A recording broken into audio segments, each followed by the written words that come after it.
2 दिन पहले अल्टीमेटम गुरुजी को दिया गया था गौ तस्करों के द्वारा मेवात से कि तुमको हम ईद नहीं मनाने देंगे।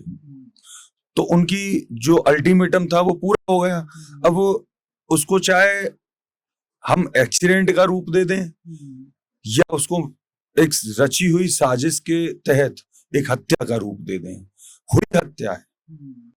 हमारे साथ केवल कृष्ण भारद्वाज जी हैं, उनसे समझेंगे कि अब जब प्रशासन की तरफ से और सारी कार्रवाई हो चुकी है, अंतिम संस्कार हो चुका है, अब जो बच्चे गिरफ्त में हैं और प्रशासन का कहना है कि उनकी तरफ से पथराव हुआ, अब आगे की कार्रवाई क्या, अब आप लोग आगे क्या करने वाले? देखिए, हमारा तो प्रशासन से यही अनुरोध है कि बच्चे हैं जोश में आके, क्योंकि एक बहुत बड़ी घटना थी, एक हमारे दिलों में राज करने वाले संत थे श्री चंद्रशेखर दास जी महाराज, जिनके सानिध्य में हम अब तक सेवा करते रहे, और यही हम आशा करते हैं अपने जिले के एसएसपी और डीएम साहब से कि जो बच्चों से हुआ है उनको इतनी बड़ी सजा ना दें कि कुछ बच्चे उसमें ऐसे भी हैं कि जो अभी 10वीं और 12वीं के स्टूडेंट हैं। जैसे भी हो सके एक बच्चों पर दया करते हुए बच्चों को रिहा किया जाए। और दूसरा, हमारी मांग जो थी उनके लिए डीएम साहब ने हमें आश्वासन दिया है।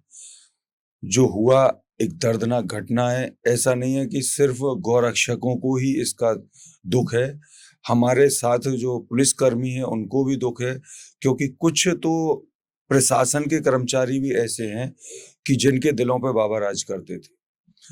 आज वो भी बहुत ज्यादा हताहत हैं कि ऐसी घटना हुई तो कैसे हुई। जो प्रशासन की रात दिन साथ रहते थे, प्रशासन की हर बात में उनका सहयोग रहता था, 40 साल से गौरक्षा कर रहे थे, 40 साल में आज तक कभी भी प्रशासन उनके खिलाफ नहीं आया, ना वो प्रशासन के कभी खिलाफ गए। तो मेरा मानना यही है कि हमारे परम संत परम पूज्य गुरुजी की जो प्रशासन की नजरों में जो छवि थी उसको धुलमिल ना करते हुए, क्योंकि जो हुआ, आज अगर गुरुजी जिंदा होते तो हम सब यहाँ इकट्ठे नहीं होते। आज गुरुजी नहीं है हमारे बीच में, और जो गुरुजी के लिए ही वो बच्चे आए थे उनको न्याय दिलाने के लिए, जो जोश में होश खो गए बच्चे, उनके लिए प्रशासन इतनी बड़ी सजा ना दे। एक बात आप बताइए, फरसे वाले बाबा नाम किस रूप में पड़ा? वो हमेशा से अपने साथ फरसा रखते थे। हमने बचपन से उनको देखा है, हम 14-14, 15-15 साल के थे। मुझे आज भी याद है कि 2000 में पैदल बैलों की तस्करी होती थी उस समय। तो सहार गांव पड़ता है, सहार और सांखी के बीच में महाराज जी ने 2000 बैल रोके, जो 2000 बैल पैदल जा रहे थे मेवात कटने के लिए। उनको कैसे भी इंफॉर्मेशन मिली और वो पहुंचे और उन्होंने उस गौवंश को बचाया। तब से लेके और आज तक महाराज जी का समर्पण, सेवा तो गौ सेवा, आज जितनी भी ईंट लगी हुई है वो महाराज जी की अपनी मेहनत की लगी हुई है। कोई ट्रस्ट नहीं है, कोई संस्था नहीं है, सिर्फ और सिर्फ एक इस 450 गौवंश के जो पालनहार थे एक अकेले महाराज जी थे। यहाँ पे कोई ना तो सरकार से कोई फंडिंग आती है यहाँ पे, क्योंकि ट्रस्ट नहीं है, ना ही कोई ऐसा सेठ है यहाँ पे कि जिसकी वजह से इनका पालन होता हो। जो भी दान आता था वो महाराज जी कहाँ से लेके आते थे वो वही जानते हैं। और आज ये गौवंश भी हम तो अनाथ हुए ही हुए हैं, जितना गौरक्षक दल है हमारा जो अनाथ हुआ है, और उससे ज्यादा अनाथ हुई है हमारी गौ माता जो इस गौशाला में पलती थी उनके सानिध्य में। आज मुझे नहीं लग रहा है कि कोई भी ऐसा इंसान है कि जो इस गौ माता का आज पालनहार बन सके, ये कह सके कि मैं इस गौ माता को अपना सानिध्य देता हूँ। उनके परिवार में कोई अब इस गौशाला को देखने के लिए? अभी तो ऐसा कोई नहीं है, अब देखते हैं जो हमारे दादा गुरु हैं, जो वो फैसला लेंगे वो हमें मान्य होगा। तो ये हमने समझने की कोशिश की कि चंद्रशेखर दास जी उस फरसे वाले बाबा किस तरह के किरदार थे, किस तरीके से वो गौशाला और गौवंशों की सेवा करते थे। और मैं थोड़ी-सी कोशिश करूँगा कि इस गौशाला के बारे में विस्तृत रूप से आपको पूर्ण जानकारी दे सकूँ। तो गौशाला पे भी एक नज़र डालते हैं और समझते हैं कि किस रूप में वहाँ पर सेवा होती थी।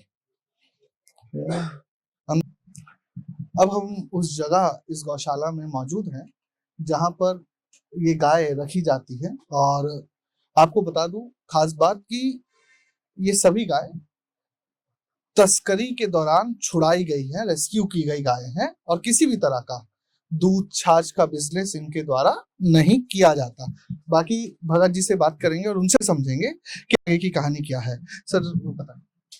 ये जितना भी आपको गौवंश दिख रहा है 400 सवा 400 गौवंश है। इसमें से जितना भी गौवंश है खरीदा हुआ एक भी गौवंश नहीं है, सब गौतस्करों से छुड़ाया हुआ है। और यहाँ आपको कोई भी गाय गौवंश ऐसा नहीं मिलेगा कि जो दूध देता हो, जिससे यहाँ बिजनेस होता हो। ना हम गोबर से कोई बिजनेस करते हैं, ना ही हम छाछ का कोई बिजनेस, ना दूध का। हमारे गौशाला में गुरुजी के सानिध्य में सिर्फ वो यही कहते थे कि हम लालच की सेवा नहीं करेंगे, हम निस्वार्थ सेवा करेंगे।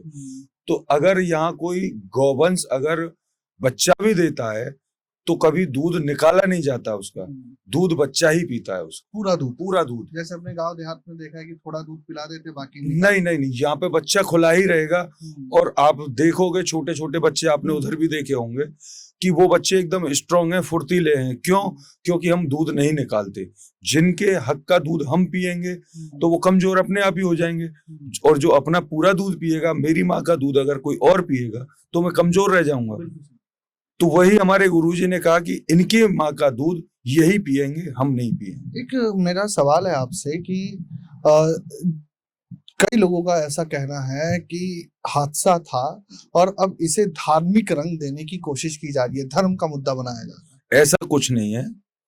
2 दिन पहले अल्टीमेटम गुरुजी को दिया गया था गौतस्करों के द्वारा मेवात से कि तुमको हम ईद नहीं मनाने देंगे।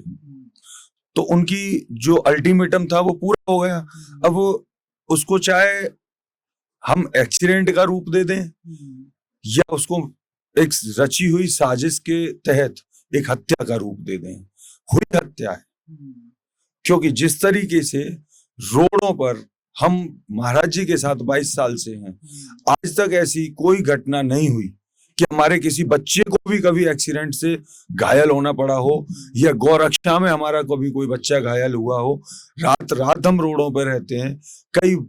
कम से कम ज्यादा नहीं 50 गौतस्कर और 50 गाड़ी पकड़ के हमने प्रशासन को दी है।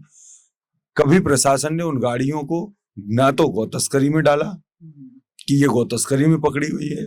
जिस गौतस्कर को हमने गायों के साथ रंगे हाथों पकड़ा, कभी उसको भी गौतस्कर के धारा लगा के उनको जेल नहीं भेजा गया। अच्छा, कई लोग आए आप लोगों को सपोर्ट करने के लिए, दक्ष चौधरी है और बाकी कई संत आए। किसी संत से आप लोगों की बात हुई या उन्होंने गौशाला से बात करने की कोशिश?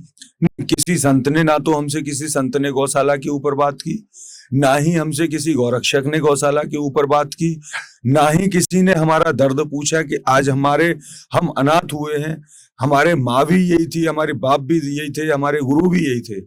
आज किसी ने हमसे नहीं पूछा। सब जितने भी यहाँ, चाहे वो नेता आए हों हमारे लोकल के या वो और कहीं से आए हुए हों, जितने भी आए वो सिर्फ और सिर्फ अपनी रोटी सेकने के लिए आए। बाकी ना गौ माता का दर्द पूछा किसी ने, ना गौरक्षकों का दर्द पूछा किसी ने। अच्छा, एक चीज है, बड़ी सामान्य सी बात है कि जब भी आप लोग इस तरह का रेस्क्यू करने जाते हैं गौ माताओं को बचाने के लिए, तो पुलिस प्रशासन की भी एक टीम या पुलिस को भी आप इन्फॉर्म करते, तो आप लोगों ने ऐसा कुछ किया नहीं? कल रात को जब महाराज जी पहरे पर थे तो उन्होंने, जैसे ही महाराज जी गौशाला से निकलते हैं तो नियर सबसे पहले बरसाना थाना पड़ता है, तो सबसे पहले बरसाना पहुंचते हैं। बरसाना के कोतवाल साहब को इन्फॉर्म हो जाता है पहुंचते ही कि हाँ महाराज जी रोड पे आ गए। उसके बाद जब बरसाना थाने को इन्फॉर्म हो गया तो बरसाना थाने के ही अंडर में आती है नंदगाम चौकी, 8 किलोमीटर की दूरी है। उससे आगे कोसी थाने के अंडर में आती है जिंदल चौकी। जब कोसी पहुंच जाते हैं महाराज जी तो कोसी का प्रशासन उनके साथ रहता था। पर समझ में ये नहीं आया कि हर दिन महाराज जी के इशारे पर प्रशासन चलने वाला। कल रात को महाराज जी ने फोन कर करके प्रशासन को अवगत कराया कि मैं एक गाड़ी का पीछा कर रहा हूं, मुझे प्रोटेक्शन चाहिए। फिर भी कोसी प्रशासन ने उन्हें प्रोटेक्शन नहीं दी। तो लग रहा है कि कहीं ना कहीं कोसी का प्रशासन महाराज जी की हत्या में मिला हुआ है। क्यों कि अगर महाराज जी को पहले वार्न नहीं किया होता तो हम इस बात को एक्सीडेंट मान लेते। जो गाड़ी में पकड़े गए, 2 गाड़ियों के बीच में एक्सीडेंट हुआ, दोनों गाड़ियों में जो पकड़े गए ड्राइवर कंडक्टर वो दोनों गाड़ियों के ही मुसलमान हैं। तो एक सीधा सा सिंपल सा आता है कि एक मेवात जिससे महाराज जी 40 साल से लड़ते हुए आ रहे हैं और आज उसी मेवात के 4 ड्राइवर कंडक्टर मिलते हैं दोनों गाड़ियों में। अब वो अभी कहाँ है कंडक्टर ड्राइवर? अभी कंडक्टर ड्राइवर कोसी कोतवाली में है। हमने सुबह से ही सिर्फ हम एक मांग कर रहे हैं कि हमें कुछ नहीं चाहिए, हमारे गुरुजी को गौपुत्र शहीद का दर्जा मिल जाए, उनका एक स्मारक बन जाए, हमारी जो गौमाता अनाथ हुई है इसका कोई पालनहार बन जाए और जिन्होंने हमारे गुरुजी की निर्मम हत्या की है उनका हम एनकाउंटर चाहते हैं। बहुत धन्यवाद आपका बात करने के लिए। तो ये